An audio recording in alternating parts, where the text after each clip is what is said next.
देख रहे हैं मिरर मीडिया। मैं हूं आपके साथ चंद्रा सिंह। स्वागत है आपका खबर अब तक में। चलिए रुक करते हैं अब तक की सुर्खियों पर। बागमारा में 4 श्रमिक कानूनों के खिलाफ प्रदर्शन, केंद्र के खिलाफ आक्रोश।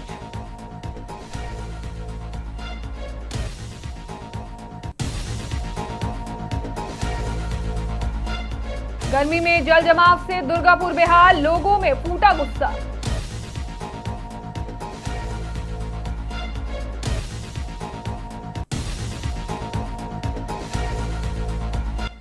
हजारीबाग में स्वर्णकार समाज की बेटियों ने बढ़ाया मान, बुद्धिजीवियों ने किया सम्मानित।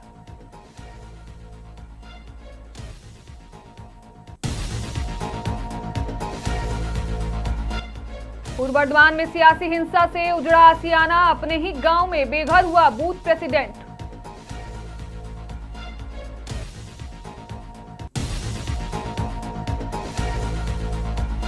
धनबाद में 14 वर्षीय बाल मजदूर रहस्यमय तरीके से लापता, कैफे संचालक पर गंभीर आरोप।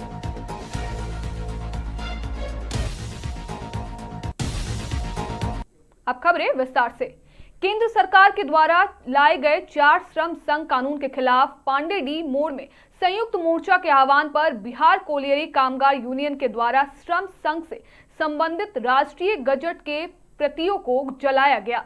वहीं बिहार कोलियरी कामगार यूनियन के सदस्यों ने केंद्र सरकार के खिलाफ जमकर नारेबाजी की और कहा कि केंद्र सरकार के द्वारा लगाए गए कानून मजदूर विरोधी हैं। आगे उन्होंने कहा कि केंद्र की भाजपा सरकार पूंजीपतियों के हित में कानून लाकर मजदूरों के शोषण का नया फॉर्मूला लेकर आई है।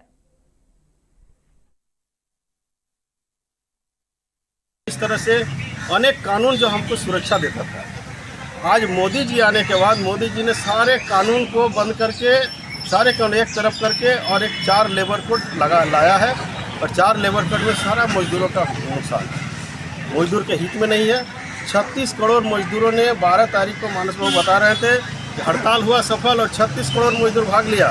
इस देश का 36 करोड़ मजदूर इस लेबर कोड के विरोध में है। मनरेगा में किसान विरोध में है, मनरेगा बंद कर दिया। इसलिए आज जो मोदी जी के सरकार है, अडानी अंबानी के लिए, बड़े बड़े पूंजीपतियों के लिए कानून बना रहे हैं। बड़े बड़े पूंजीपतियों को ज़मीन तैयार कर रहे हैं, जिसमें कहीं बंगाल का इलेक्शन है, फलना का इलेक्शन है, और सब उद्योगपतियों को ज़मीन तैयार करके उसके हवाले करने का साजिश है। सार्वजनिक उद्योग को बंद करने का साजिश है। हम लोग को ट्रेड यूनियन जो मजबूत था, ट्रेड यूनियन को कमज़ोर करने का सबसे बड़ा इसमें ये आपका लेबर कोड में है। जहाँ मजदूरों का अधिकार के लिए हम लोग लड़ते थे, आज हम लोग को भी कमज़ोर किया जा रहा है। हमारा कानून को कमज़ोर किया जाता है। मजदूरों का सुरक्षा कानून से मिलता था और हमारा श्रम कानून बहुत मजबूत है। इसलिए हम लोग श्रम कानून को फिर से वापस करने के लिए अप्रैल को इसे लागू भी करते हैं। आप ये भी जानते हैं कि पिछले 9 जुलाई को पूरे देश में राष्ट्रव्यापी हड़ताल हुआ है। इसके पहले भी हड़तालें हुई। अभी 12 फरवरी को इसी साल में एक मुकम्मल हड़ताल हुई, जिसमें देश के लगभग सभी मजदूरों ने हिस्सा लिया और सरकार के प्रति लेबर कोड के खिलाफ विरोध प्रकट किया।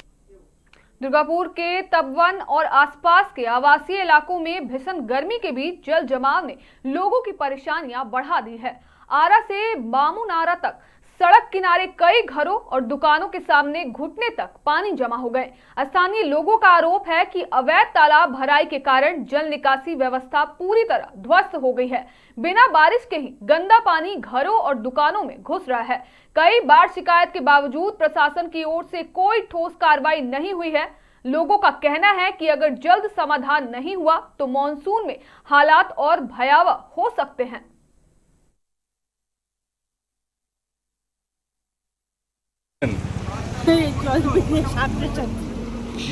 মানে এখন তো বৃষ্টি হয়নি। না না, হঠাৎ করেই সকালবেলা এরকম কাণ্ড, মানে রাত্রি থেকে বোধহয় শুরু হয়েছে, টের পাইনি।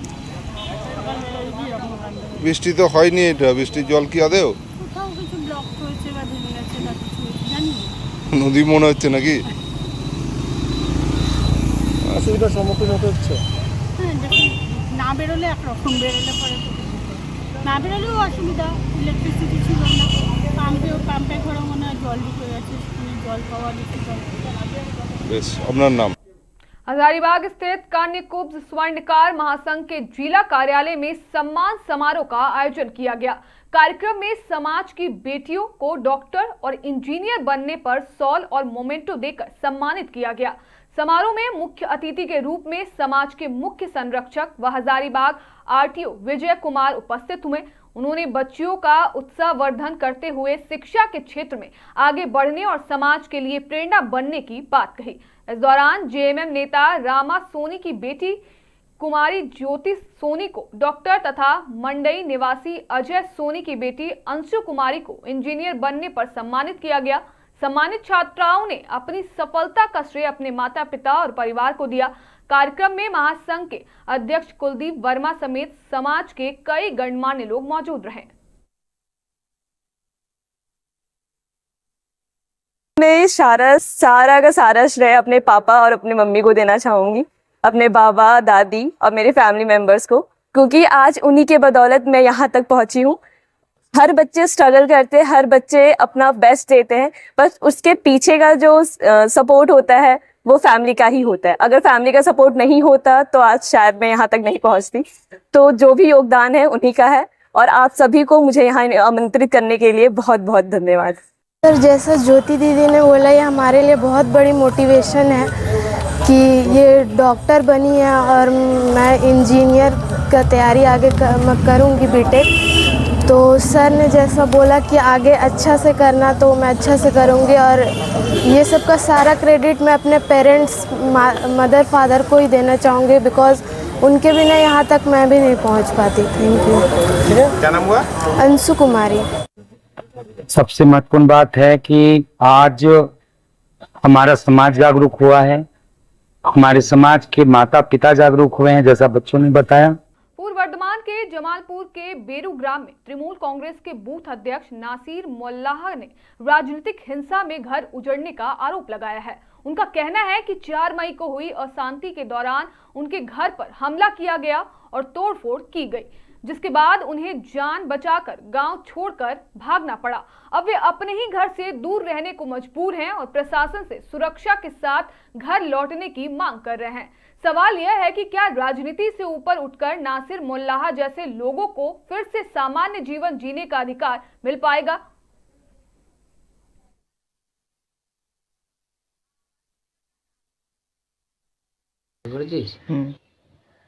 আমি নাসির মোল্লা সাদিপুর বেরো গ্রামাঞ্চলে বাস করি।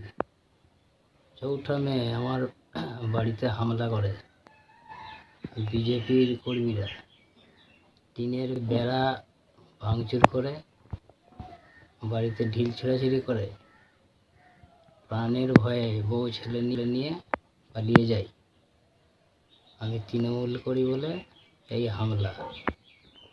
আমি একজন কৃষক, কতদিন ঘর ছাড়া থাকবো? শ্রমিক ভট্টাচার্য বাবু বলেছেন ঘর ছাড়াদের ঘরে ফেরাতে হবে। আমার পরিবার নিয়ে বাড়ি ঢুকতে যাতে পারি তার একটু ব্যবস্থা করে দিন। প্রশাসনের কাছে আমার অনুরোধ রইল।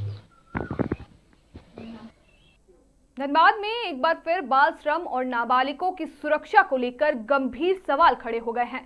ताजा मामला सरायढेला थाना क्षेत्र के मनी कैफे का है, जहां काम करने वाला 14 वर्षीय एक मासूम संदिग्ध परिस्थितियों में लापता हो गया।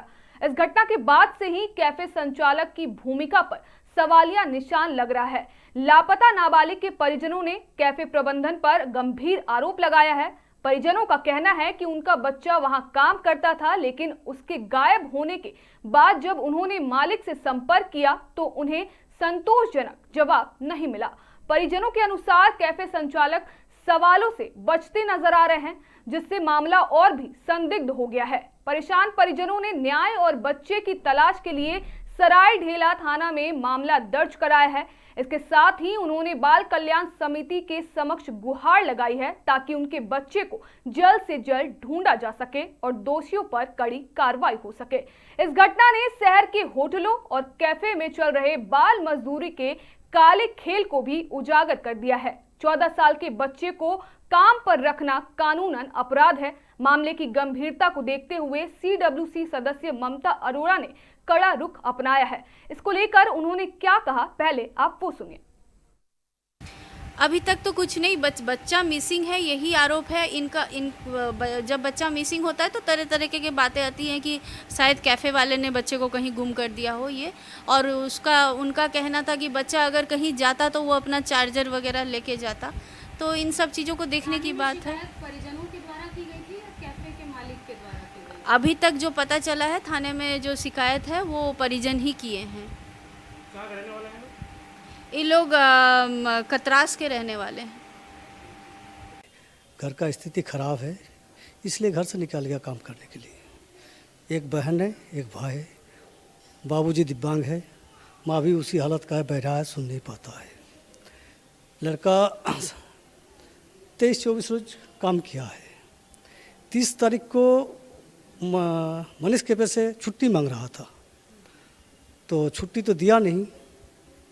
इनसे बात हुआ उनसे चाचा से कि चाचा छुट्टी नहीं दे रहा है, कि बोला कि 3 महीना बाद जाने देंगे, पैसा उसी टाइम मिलेगा 3 महीना बाद। मेरा गांव में एक मेला लगता है, धर्मराज मेला, तो छुट्टी तो मिला नहीं। तो 30 तारीख को खबर आया, 10 साढ़े 10 बजे तक बात हुआ लड़का से कि छुट्टी नहीं दे रहा है, हम आ रहे हैं, ऐसे बोला। उसके बाद से उसका फ़ोन स्विच ऑफ। 2 बजे तकरीबन मनीष कैफे फ़ोन किया कि आपका बच्चा मिल नहीं रहा है। हम लोग पुनः प्रयास किया फ़ोन लगाने के लिए, फ़ोन नहीं लग रहा है, स्विच ऑफ बता रहा है। हम लोग गए उसी दिन कालुआ थाना ओपी में। कालुआ थाना ओपी गए तो वहाँ बोला वो लोग, देखिए आप लोग पहले पेपर हमको दीजिए और 3-4 रोज आप लोग खोजिए उसको, जहाँ जहाँ मेहमान घर है, रिश्तेदार घर है, एनी अदर्स जगह आप लोग खोज लीजिए, उसके बाद आगे कदम उठाइएगा। तो खोजे, 3-4 रोज लेट हो गया, तो वहाँ से कोई रिस्पॉन्स नहीं मिला। कालुआ थाना से बोलता है आप लोग सारे ढेला थाना जाइए। इसको लेकर सीधे धनबाद से जुड़ते हैं हमारी संवाददाता प्रिया से और जानते हैं कि आखिर क्या है ये पूरा मामला। प्रिया, सबसे बड़ा सवाल यह है कि 14 साल का नाबालिग आखिर कैफे में काम कैसे कर रहा था और बाल श्रम कानूनों का पालन कौन सुनिश्चित कर रहा था? जी चंद्रा, अगर हम बात करें इस पूरे मामले की तो मैं आपको बता दूं कि जो बच्चा है वो निरसा थाना क्षेत्र का है और कालूबोथान ओपी से वो बिलोंग करता है। और जानकारी के अनुसार जो उस बच्चे के माता पिता हैं, उस बच्चे के माता पिता जो हैं वो डिफ एंड डम्ब है, यानी कि वो मूक बधिर हैं और उनकी माताजी जो हैं वो ठीक तरीके से सुन नहीं सकती है। और साथ ही साथ आर्थिक कारणों के वजह से ये जो बच्चा है ये अपने घर से बाहर निकला है 14 वर्ष की उम्र में। और विगत 13 अप्रैल को ये बच्चा निकलता है अपने घर से कार्य करने के लिए। और इसके अलावा जब हमने उसके परिजनों और आसपास के लोगों से बातचीत की तो उनका ये भी कहना था कि उनके परिजनों को ये तक नहीं पता था कि वो बच्चा मनीष कैफे यानी धनबाद का एक नामी रेस्टोरेंट जो है वहां पर वो कार्य कर रहा है। काफी समय के बाद जानकारी प्राप्त हुई, उसके बाद ये बातें सामने आई तो आर्थिक तंगी के कारण वो जो नाबालिग बच्चा है वो अपने घर से निकला था। जी चंद्रा। जी, और परिजनों का आरोप है कि कैफे संचालक संतोषजनक जवाब नहीं दे रहे हैं। क्या पुलिस ने मालिक से कड़ी पूछताछ शुरू कर दी है? जी चंद्रा, यहाँ हम अगर बात करें पुलिस की भूमिका की तो यहाँ पर शुरुआती दौर में जो उनके परिजन हैं उनका कहना था कि वो सबसे पहले बच्चे के लापता होने के बाद वो उनके जो जिस थाने से वो बिलोंग करते हैं यानी कालूबोथान ओपी, वो उस जगह पर गए थे। वहां पर उन्होंने कहा कि ये बच्चा जो है लापता है। लापता होने की सूचना जब उन्होंने दी तो थाने की तरफ से उन्हें कहा गया कि अभी फिलहाल आप 2-4 दिन अपने जो आसपास के रिश्तेदार हैं या फिर लोग हैं, जान पहचान के लोग हैं, उन सभी के घरों में ढूंढ लें और उसके बाद पुलिस अपनी आगे की कार्रवाई करेगी।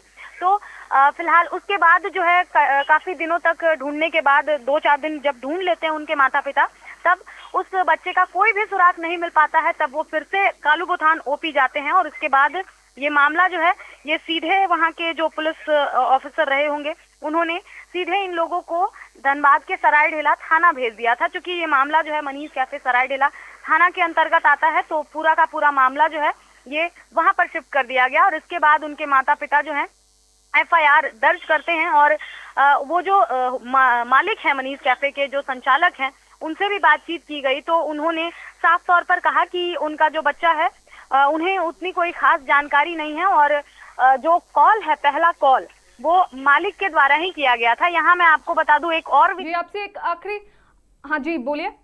जी, एक और विशेष जानकारी ये रही कि बच्चा जो है वो 13 अप्रैल को, जैसा कि मैंने आपको बताया कि उसने ज्वाइन किया था वहां पर कार्य करने के लिए, और 30 अप्रैल को बच्चे के घर वाले जो हैं वो एक मेला देखने के लिए उसे बुलाते हैं। घर में कोई पूजा थी तो इसी के कारण मेला देखने के लिए उन्हें बुलाते हैं। 10:30 बजे 30 अप्रैल को कॉल जाता है, उनके घर वालों की तरफ से बातचीत होती है और उनका कहना रहता है कि वहाँ की जो पॉलिसी है वो काफी स्ट्रिक्ट है और 3 महीने तक जॉब के अंदर कोई भी छुट्टी नहीं मिलती है। फिर उसी के ठीक थोड़ी देर बाद 12:30 बजे वो बच्चा जो है वो कॉल करता है 14 वर्षीय कि उसे छुट्टी की अनुमति मिल गई है। और इसके बाद 1 बजे के आसपास में होटल के जो संचालक हैं, होटल के जो मालिक हैं, उनका कॉल जाता है उनके परिजनों को कि बच्चा जो है वो गायब हो गया है और मिल नहीं रहा है और वो किसी को पता नहीं है कि वो कहाँ गया है। इसके बाद उनके परिजन जो है वो होटल में आते हैं। तो फिलहाल की जानकारी ये है। चंद्रा, इन तमाम जानकारी के लिए आपका बहुत बहुत धन्यवाद। 14 साल का एक मासूम जो किताबों के बीच होना चाहिए था, वह कैफे में काम कर रहा था और अब रहस्यमय तरीके से लापता है। सवाल सिर्फ एक बच्चे के गायब होने का नहीं, बल्कि उस सिस्टम का है जिसने बचपन को मजदूरी में धकेल दिया है। अब देखना यह है कि क्या यह मासूम जल्द अपने परिवार तक लौटेगा या फिर बाल श्रम की काली सच्चाई एक और बचपन को निगल जाएगी। क्योंकि जब बच्चे सुरक्षित नहीं होते तो सिर्फ एक परिवार नहीं, पूरा समाज कटघरे में खड़ा होता है। अब अगली खबर की ओर बढ़ते हैं। देश की सबसे बड़ी मेडिकल प्रवेश परीक्षा नीट यूजी 2026 रद्द कर दी गई है। पेपर लीक के आरोप के बाद केंद्र सरकार ने जांच सीबीआई को सौंप दी है। जांच में राजस्थान का सीकर इस पूरे नेटवर्क का बड़ा केंद्र बनकर सामने आया है। सूत्रों के मुताबिक 1 और 2 मई की रात कथित गेस पेपर व्हाट्सएप ग्रुप्स पर कोचिंग संस्थानों के जरिए छात्रों तक पहुंचाया गया। दावा है कि वायरल गेस पेपर के 100 से ज्यादा सवाल असली परीक्षा में मेल खाते थे।